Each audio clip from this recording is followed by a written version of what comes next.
بسم اللہ الرحمن الرحیم۔ فوائد مکیہ کا تیسرا باب ہے، تیسری فصل ہے، مقدار اور اوجہ مد کے بارے میں۔ سبق نمبر 17 میں خوش آمدید۔ آج کے سبق کے اندر ہم مد لین جب مقدم ہو مد عارض پر تو اس کی جو نو عقلی صورتیں بنتی ہیں ہم اس کے بارے میں پڑھیں گے۔ دیکھیں حضرت فرما رہے ہیں کہ جب لین مقدم ہو، مثال کے طور پہ لا ریب فیہ ھدی للمتقین، تو اس وقت بھی 9 وجہیں نکلتی ہیں، اس میں سے 6 وجہیں جائز ہیں۔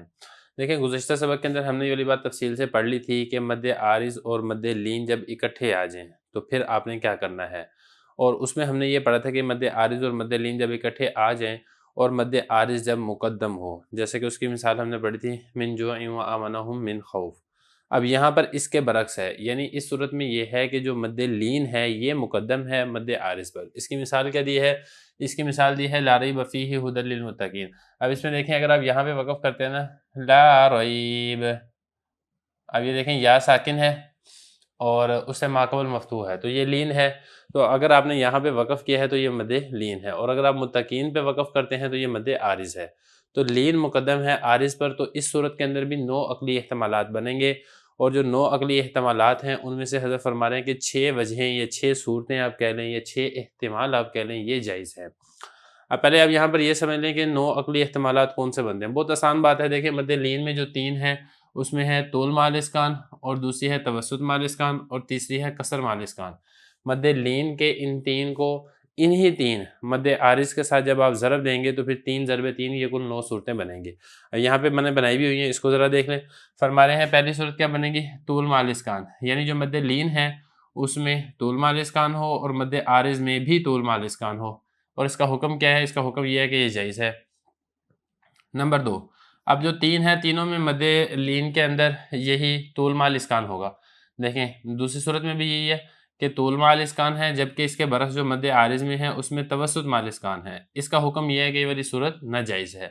تیسری صورت دیکھیں، مد لین کے اندر تو طول مال اسکان ہے، جبکہ مد عارض کے اندر قصر مال اسکان ہے، اس کا حکم کیا ہے کہ یہ والی صورت بھی ناجائز ہے۔ 2 ناجائز کی ہوگی، 1 جائز کی ہوگی۔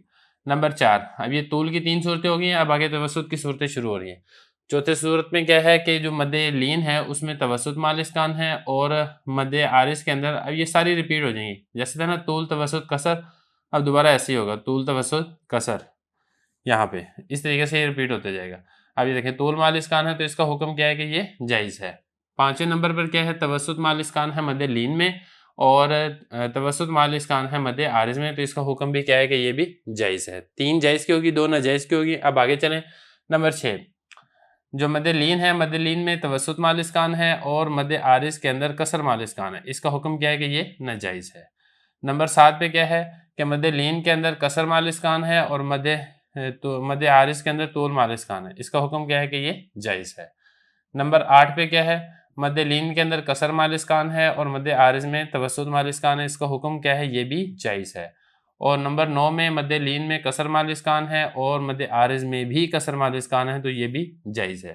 تو خلاصہ یہ نکلے گا کہ 3 صورتیں جواز کی ہیں یہاں پر، اور 3 صورتیں جواز کی ہیں یہاں پہ، کل 6 صورتیں جائز ہونے کی ہیں اور 3 صورتیں عدم جواز کی۔ یہی والی بات یہاں پر بھی ذکر کی جا رہی ہے۔ فرما رہے ہیں کہ اس میں 6 وجہیں یا 6 صورتیں جائز ہیں۔ ایک ہے قصر مال قصر۔ قصر مال قصر کا کیا مطلب ہے؟ مطلب اس کا یہ ہے کہ قصر مال اسکان ہے مد لین میں اور قصر مال اسکان ہے مد عارض میں۔ یہاں پہ دیکھیں کون سی صورت بنتی ہے؟ یہ والی صورت بنتی ہے، نمبر 9۔ آگے دیکھیں قصر مال توسط، یعنی قصر مال اسکان ہے مد لین میں اور توسط مال اسکان ہے مد عارض میں، یہ صورت نمبر 8۔ 2 ہوگی جائز صورتیں۔ نمبر 3 قصر مال طول، یعنی اس میں یہ ہے کہ مد لین کے اندر قصر مال اسکان ہے اور مد عارض کے اندر طول مال اسکان ہے، یہ نمبر 7۔ قصر مال اسکان اور طول مال اسکان، یہ 3 صورتیں جواز کی۔ نمبر 4 دیکھیں توسط مال طول، مطلب یہ ہے کہ مد لین کے اندر توسط مال اسکان ہے اور مد عارض کے اندر طول مال اسکان ہے، وہ کون سی صورت ہے؟ یہ ہے توسط مال اسکان اور اسی طریقے سے طول مال اسکان۔ آگے چلے 5ویں نمبر پر کیا ہے؟ توسط مال اسکان کے ساتھ ساتھ ہے نہیں توسط مال توسط، یعنی دونوں جگہ پر ہی توسط مال اسکان ہے، مد لین کے اندر بھی توسط مال اسکان اور مد عارض کے اندر بھی توسط مال اسکان، تو دونوں جگہ پہ توسط آ رہا ہے۔ یہ 5 صورتیں جواز کی۔ 6ٹھی صورت کیا بنے گی؟ طول مال طول، یعنی دونوں جگہ پر طول مال اسکان ہے، یہ پہلی صورت۔ مد لین کے اندر بھی طول مال اسکان ہے اور مد عارض کے اندر بھی طول مال اسکان ہے. تو یہ کل 6 صورتیں بنے گی جائز کی. اب اس کے بعد آگے دیکھیں عدم جواز کی 3 صورتیں. ان میں سے پہلی صورت ہے طول مع توسط. تو یہاں پہ تھوڑی سی کتابت میں غلطی ہوگی تھی، وہ میں نے یہاں پہ درست کر لی ہے. تو پہلی صورت عدم جواز کی کیا ہے؟ طول مع توسط، یعنی جو مد لین ہے اس میں طول مال اسکان ہوگا اور مد عارض میں توسط مال اسکان ہوگا. یہاں پہ دیکھیں یہ والی صورت بنتی ہے صورت نمبر 2، طول مال اسکان توسط مال اسکان. اس کے بعد آگے جو عدم جواز والی صورت ہے طول مال کسر، یعنی مد لین کے اندر طول مال اسکان ہوگا اور مد عارض کے اندر کسر مال اسکان ہوگا. یہ صورت نمبر 3 بنتی ہے، طول مال اسکان اور اس کے ساتھ ساتھ مد عارض میں کیا ہے؟ کسر مال اسکان. اور تیسری عدم جواز والی صورت کیا ہے؟ توسط مال کسر، یعنی توسط مال اسکان ہوگا مد لین کے اندر اور کسر مال اسکان ہوگا مد عارض میں. یہ صورت نمبر 6 بنتی ہے. تو یہ والی جو 3 صورتیں ہیں، یہ 3 صورتیں غیر جائز کی ہیں. اب ہم نے یہاں پر یہ سمجھنا ہے کہ یہ صورتیں یا یہ وجہ جائز کیوں نہیں ہے. وہی بتا رہے ہیں کہ دیکھیں یہ وجہ غیر جائز اس وجہ سے ہیں کہ حروف مدہ میں مد اصل اور قوی ہے، اور حرف لین میں جو مد ہوتا ہے وہ تشبیہ کی وجہ سے ہوتا ہے. اسی وجہ سے حرف لین میں مد ضعیف ہے، اور ان صورتوں میں ترجیح ضعیف کی قوی پر ہوتی ہے، اور یہ غیر جائز ہے.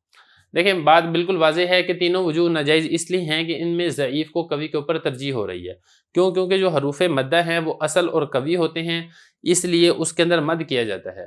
اور جو حرف لین ہیں وہ اصل اور قوی نہیں ہیں، ان میں جو مد کیا جاتا ہے وہ حرف مدہ کی مشابہت کی وجہ سے مد کیا جاتا ہے. تو اس لیے اس کے اندر جو مد ہوگا وہ مد ضعیف ہوگا.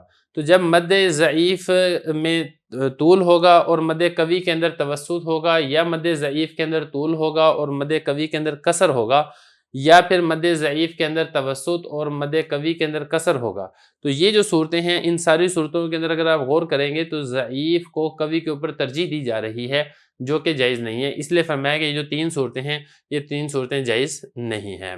کیونکہ یہاں پہ دیکھیں نا، اب یہ مد ضعیف ہے کیونکہ یہ مد لین ہے لیکن یہاں پہ طول ہے، اور یہ مد قوی ہے کیونکہ یہ مد عارض ہے لیکن یہاں پہ توسط ہے، تو لہذا یہ غیر جائز ہے.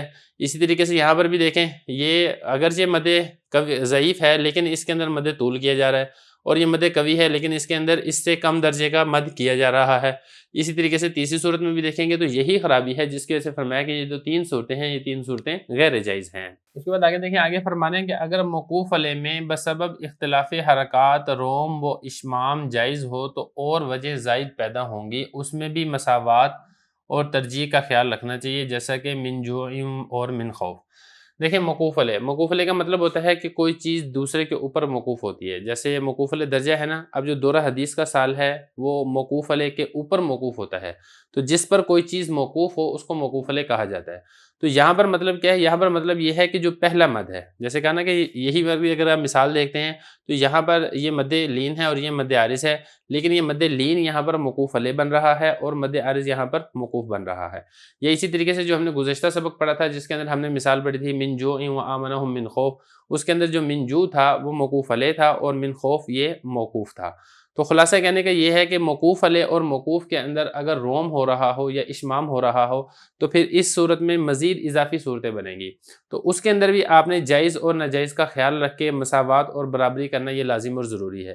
اب یہ دیکھیں من جوع و آمنہم من خوف، اس میں ہم نے گزشتہ سبق کے اندر کل 16 صورتیں بنتی تھی، آپ یہ کہیں کہ کل 16 وجہ بنتی تھی، جس کا تذکرہ ہم گزشتہ سبق کے اندر کر چکے ہیں.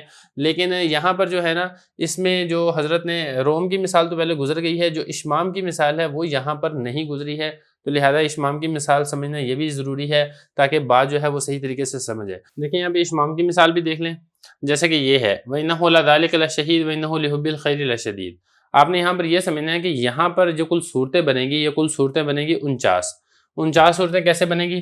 7 صورتیں ہی اس کی ہیں، 7 صورتیں ہی اس کی ہیں. جیسے کہ یہ ہے نا وَإِنَّهُ لَذَلِكَ لَشَهِيدٌ، اس میں ایک ہوگی طول مال اسکان ایک صورت، دوسری ہوگی توسط مال اسکان 2 صورت، تیسری ہوگی کسر مال اسکان 3 صورت. 3 صورتیں اس کے اندر ہوگی. اس کے بعد آگے چلیں، اس میں ہوگی طول مال اشمام، اب اشمام کے ساتھ یہی 3 لگا دیں آپ. دوسری ہوگی توسط مال اشمام اور تیسری ہوگی کسر مال اشمام 6 ہوگی. 7ویں نمبر پر ہوگی کسر مال روم. یہ کل 7 صورتیں بنیں گی اس کے اندر. یہی والی جو 7 صورتیں ہیں وہ یہاں پر آئیں گی. تو 7 کو جب آپ 7 سے ضرب دیں گے تو پھر یہ کل 49 صورتیں آپ کو حاصل ہوں گی. جیسا کہ مثال کے طور پہ یہ ہے نا کہ یہاں پر بھی طول مال اسکان ہو، یہاں پر بھی طول مال اسکان ہو، تو یہ صورت کیا بنے گی؟ یہ صورت جائز بنے گی. جائز کیوں بنے گی؟ کیونکہ یہاں پہ مساوات اور برابری ہے. دونوں جگہ پر طول ہے. لیکن اگر ایسا ہو کہ یہاں پر طول مال اسکان ہے، یہاں پر توسط مال اسکان ہو، تو یہاں پہ چونکہ برابری نہیں ہے، مساوات نہیں ہے، طول کو توسط کے ساتھ آپ کر رہے ہیں، ایک اعلیٰ ہے ایک ادنا ہے، تو لہذا یہ صورت غیر جائز بنے گی. لیکن البتہ اگر یہاں پہ ہے نا توسط مال اسکان، بالفرض ہم یہاں پہ کہتے ہیں کہ جو دوسرا ہے اس میں توسط مال اسکان ہے اور یہاں پر توسط مال اسکان نہیں ہے بلکہ توسط مال اشمام ہے، تو پھر یہ والی صورت جائز اور درست بنے گی، کیونکہ دونوں جگہ پر توسط ہے، بس فرق یہ ہے کہ یہاں پر اسکان ہے اور وہاں پر اشمام ہے. تو اسکان اور اشمام کا اگر فرق ہو تو یہ کوئی اتنا خاص فرق نہیں ہے، لیکن طول، توسط اور کسر اس کے اندر برابری ہونا ضروری ہے. تو یہ بتا رہے ہیں کہ اگر موقوف علیہ میں حرکات کے مختلف ہونے کی وجہ سے روم اور اشمام کرنا جائز ہو تو اور وجہ بھی زائد پیدا ہوں گی، کیونکہ اگر اسے ادھر دیکھتے ہیں تو کل 9 صورتیں بنتی ہیں، لیکن اگر آپ روم اور اشمام کا خیال رکھتے ہیں تو پھر یہ میں نے آپ کے سامنے اشمام کی صورت میں کل 7 کو 7 سے ضرب دینے سے 49 صورتیں پیدا ہو رہی ہیں. تو اس میں بھی مساوات اور ترجیح کا خیال رکھنا چاہیے، جیسا کہ من جوء من خوف کے اندر میں آپ کو تفصیل کے ساتھ بتا چکا ہوں کہ اس کی 16 صورتیں بنتی تھی، کون سی صورتیں جائز ہیں کون سی صورتیں ناجائز ہیں. اس میں اشمام کی رہتی تھی جو کہ میں نے آپ کے سامنے یہاں پر واضح کر دی ہیں.